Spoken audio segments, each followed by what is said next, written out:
I'm going for Michael. He had a Lexus as a kid. That's a big deal. That's a big deal. I'm sorry, I'm a little off. My ear, I just flew back into town and my ear hasn't popped. I landed on Spirit Airlines.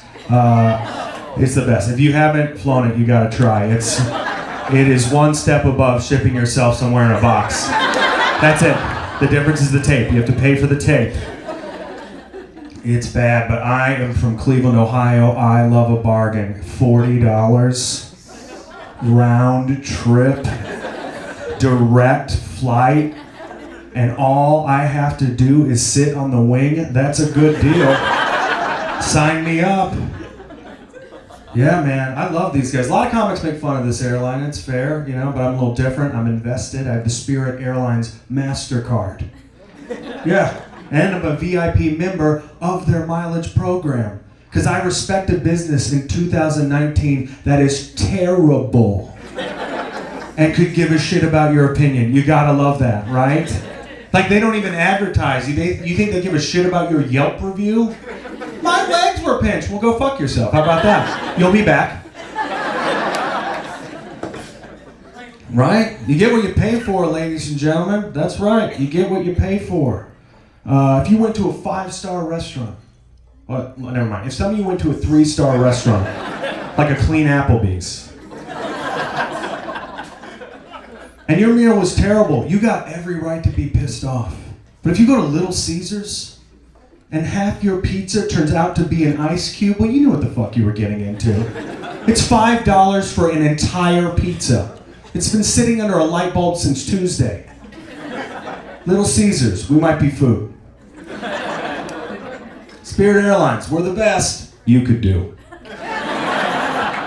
Yeah, we see you in your sweatpants and flip-flops. Get on the plane, move, move. Yeah, they're mean on that airline too.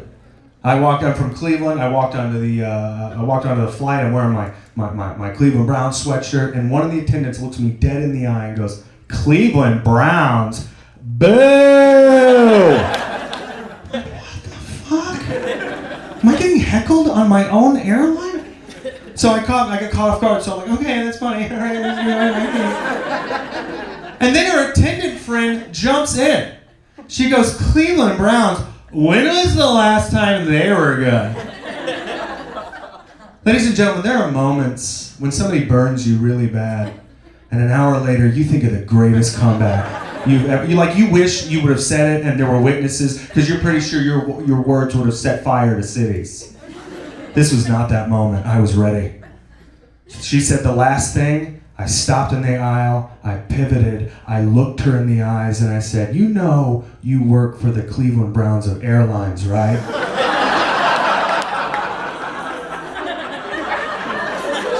It was good. 3 dudes behind me were like, "Oh shit." You're not gonna give me peanuts. I'm like, we were never gonna get peanuts, dude. That was never gonna happen. I like partying, but you can't get too crazy in Las Vegas because there's rules here. You get drunk, you go to jail.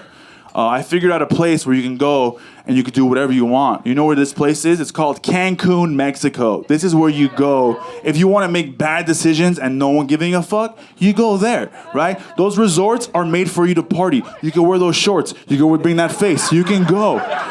You can bring your hooker. It's legal. Those places are made for you to party. You walk in, those Mexicans are this fucking little. They're this little. They're so aggressive. They got tuxedos on. They look like the penguins of Madagascar. And they say 2 words. They're like, drink it, drink it, drink it, drink it. Fucking drink it, drink it, drink it. Drink it. Right? And what do? Drink it. Dude, I'm on the beach. It's breakfast. I'm like, ugh. You know when you're drunk and your legs are locked in, but your body is doing Mortal Kombat? Like, whoa. The little Mexican's like, finish him. Drink it, right? I'm fucked up, right? He goes, oh, you fucked up. He wants me to keep going. He goes, mira, here are the keys to the jet ski. Did you go? I had blood. You got a napkin? Drink it. Did you go? And all inclusive, sir. Dale, go. So what do? I have a jet ski. Fuck it, right? I go to the jet ski area. There's no jet ski class. There's no trainer. There's no vest. There's no manual. It's just a jet ski. I get on the jet ski, right? And I'm like, round, round, round, round, round. But I haven't put the keys in yet. It's just me drunk going, round, round, round, round, round. I put the keys in, right? I don't know if you've been on a jet ski. You're supposed to go slow into the ocean. No, not this guy. Round, full speed. A wave is coming. I don't give a fuck. Round, boom. In the air. Ah! Blah, throw up everywhere. I'm in the ocean. My legs are locked in. I'm dizzy. I'm drunk. I'm throwing up. I'm shit a little. I shit. I'm dying in Mexico. I'm trying to yell for help, but I'm in Mexico. I don't know how to say help, so I start yelling songs from the radio. I'm like, gasolina, gasolina. And then I finally see help. I'm like, oh my God, thank God. The lifeguard. Nope, it was the bartender. He's like, drink it. So I didn't realize until me and my man broke up how affectionate I was. Like, I'm so physically affectionate, and I didn't realize that I like this. I'm way too old to be liking this stupid shit, but I love this. You know how when a dude holds you from behind and walks, like how Mexican teenagers be at amusement parks, like...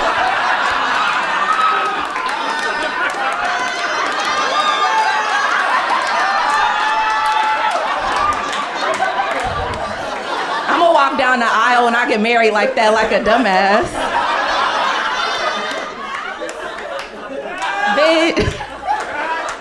Okay, so before I go, let me tell y'all why me and my man broke up, okay? So one night, me and my man was asleep. I was asleep over his house, a deep sleep, no bullshit. The Lord woke me clean up out of my sleep and said, check that man's phone. There's a message in there for you from us. And I'm like, Lord, you want me, a lowly, whatever the fuck, to go through this man's personal property? Like, I'm fearfully and wonderfully made. That's not even in me, what? But I don't want to be disobedient to God. I mean, it's God. Fuck, I think I am. So check it. Here go the nightstand, here go the phone. So he sleep on his back, right? So I had to reach over him to get to the phone. Now he's snoring, I'm cruising. He stopped snoring, I stopped moving. He snore, I move, he stop, I stop. We're doing this for like 40 minutes. All of this is known. Can't feel none of this here. I'm shaking his shit. Wondering if he doing this shit on purpose. Wondering if I'm letting God do all of this, right? So finally I get my hand on the phone. I didn't realize, because we was in a pitch black bedroom, that the phone was on a charger like this long. So yeah, so I bring the phone to me, all kind of shit get knocked over, all kind of shit get knocked over. What got knocked over? A lamp with no lampshade, a jar full of pennies, an empty bottle of Axe, all kind of nigga nightstand noise was made. It was like that shit was screaming as it was falling to the ground. But I didn't let go of that phone, because this was bigger than me. This could have saved y'all, you know? I needed the message. So, it's gonna be the next Da Vinci Code, I don't fucking know. So he looked at me, I looked at him, I said, what was that? And I turned over and I ran through that phone. And I found a message from him to his ex saying that I am like a sister to him. And the first thing I thought to myself was, thank God I'm fucking two other niggas myself, because this could have had the power to destroy me. Thank you, my name is Tyree Elaine. I was on jury duty. Finally had to go. They kept sending letters. Shit got more and more threatening with each letter. Finally sent one and said, look, you can either be a juror or a defendant. I said, I better get my ass down there. My first mistake was wearing orange. You don't want to do that when you call down to the courthouse and shit. Jury duty is fucked. I don't know if you ever did it, but it's fucked up, man. It's like a big waste of time. Like you get there and there's a big room like this and there's 200-300 of us in the room and they get your hopes up. They say, if you don't get called, if none of the courts upstairs call you, you can go home and you're done. First thing they tell you, so I'm like, yeah, maybe I won't get called. You know, I've never won anything. You know what I mean? I never won a lottery or no shit like, man, I was a fucking first round draft pick. for jury duty. I had to go right upstairs. And then they bring you in. They bring like 50 of us in, and they have to pick 18 jurors out of the 50. And the first thing they do is explain the case to you, right? And then I'm not supposed to talk to you about the case, so I'll tell you what it was. It was a young brother, and he was being charged with being a gangbanger, and he was charged with murder and shit, right? So right off, I had a moral dilemma. I'm like, do I want to put another young black man in jail? I'm like, nah, not really. Then I'm thinking, but what if this is a fucking murderer? Fuck him. You know? So that's in the back of my head, but I'm like, nah, they'll never get to me. I was number 33. I'm like, they gotta have 18 honest people before they get to me. You know what I'm saying? Next thing I hear, number 32. I was like, fuck! So I go up there, they ask you the dumbest fucking questions in the world. The lawyers question you. The defense lawyer, he was like, do you believe but just because someone's in a gang, they're involved in criminal activity? And I was like, that's the whole purpose of a gang. Like, why would you be in a gang and not be involved in criminal activity? You would be the worst gangbanger ever. I think the rest of the gang would be a little tired of your ass. Your lazy ass ain't involved in criminal activity. They'd be like, hey, loco, your criminal activity was a little fucking low last month. You might have to step it up. You know, we're a fucking gang. This is what we do.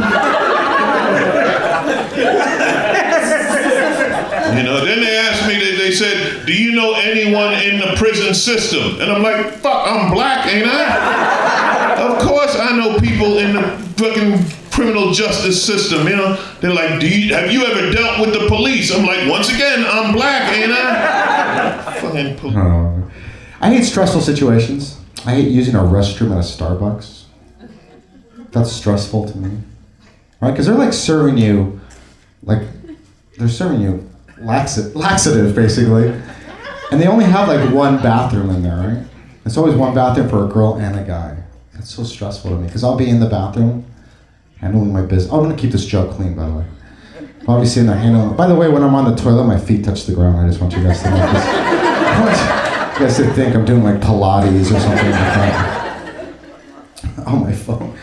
But I'll be sitting there handling my business. Someone walks up, and in red it says "Occupy, do not enter," whatever the fuck it says. What do? They read that, they ignore it, and they knock on the door.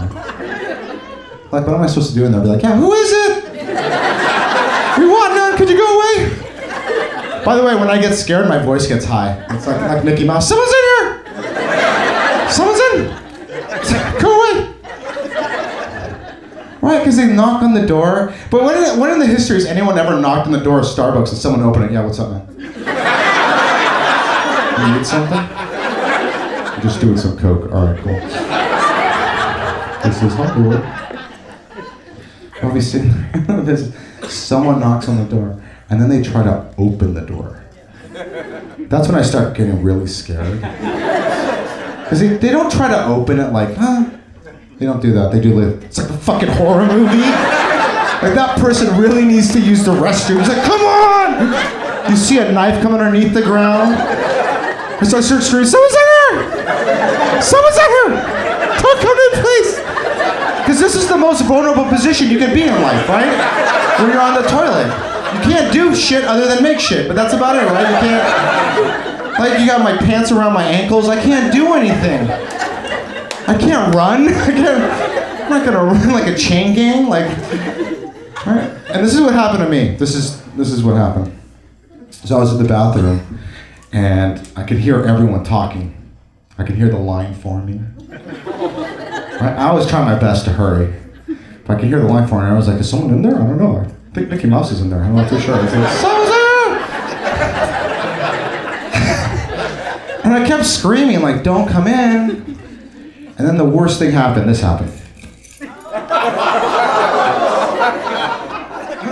I was so, still gets me mad to this day, because I was screaming, someone's in here! Don't fucking come in! Please, for the love of God! This is the worst position ever! That guy ignored me. He said, no, well, fuck it, let's open the door, let's see what's in here. There's a line of people. all watching me on the toilet. This is what I learned I do in this situation. I cover up the most important part of the body, and I act like a vampire. Don't look at me! Don't look at me, please! Close the fucking door! Do you know how weird it is to walk outside those people? Like a walk of shame? Thank you, saw my dick. All right, cool. Saw my dick. Saw my dick. Still works, man. I don't know. This is a fun fact. I don't know if you guys know this or not, but Houston, Texas, they named Taco Bell the #1 authentic Mexican restaurant. Isn't that a fucking insult, right? Like, it's ridiculous. I don't ever remember going like, "Hey, abuela, could you make me a quesalupa? Could you make me a Doritos Crunchwrap? Could you do that? Could you put it in a box with a Mountain Dew? Can you do that like your great grandma used to make? No? No, because it's authentic, right? Can you do that for me?" I don't know. I also like Taco Bell's motto's "Live Mas." I hate that. No one ever in Taco Bell is like ordering food going, "We're living more!" It's more like, it's sad, right? Like if you eat Taco Bell every day, you don't live mas, right? You live menos, right? You don't live. Should be like diarrhea mas or something like that, right?